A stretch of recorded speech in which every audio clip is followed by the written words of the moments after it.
च्या दरम्यान देवानंद आंतरराष्ट्रीय कलाकारांच्या संपर्कात आला. नोबेल पुरस्कार विजेती पर्ल बक हिच्या सांगण्यावरून R.K. नारायण यांच्या गाईड पुस्तकाचं त्यांनी वाचन केलं. देवानंदला या कथेमध्ये ताकद जाणवली. त्यानं चित्रपटाचं काम सुरू केलं. विजय आनंदनी म्हणजे गोल्डीनं दिग्दर्शनाची धुरा सांभाळायचं ठरवलं. गीत शैलेंद्र यांची होती तर संगीत अर्थातच सचिनदांचं. खरं तर सचिनदा त्या आधीच्या दिवसात खूप अस्वस्थ होते. त्यांना मुंबईत करमत नव्हतं. त्यांना काहीही करून कलकत्ता गाठायचं होतं. पण देवानंद आपल्या मतावर ठाम होता.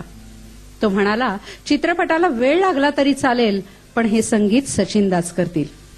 देवानंदचा हट्ट बघून सचिनदा तयार झाले. त्यांच्या संगीतानं चित्रपटाला 4 चांद लावले.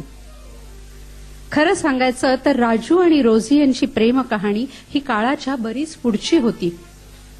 पण देवानंद आणि विजयानंद यांनी ती ग्रेसफुली हाताळली आणि त्याचं सोनं केलं. वहिदानं तर या चित्रपटात आपले प्राण ओतले. आपल्या नृत्य अदाकारीनं हा चित्रपट तिनं देखणा केला. या नृत्यांसाठी ती 8-8 तास प्रॅक्टिस करायची. देव आणि वहिदा यांच्या अभिनयाला तर तोडच नाही. या चित्रपटानं तब्बल 7 फिल्मफेअर अवॉर्ड्स मिळवली. सर्वोत्कृष्ट नायक, नायिका, चित्रपट, संवाद, दिग्दर्शक, कहाणी, सर्वोत्कृष्ट सिनेमॅटोग्राफर. देवानंदच्या करिअरचा हा माइलस्टोन. हा इंग्रजीमध्ये सुद्धा प्रदर्शित झाला.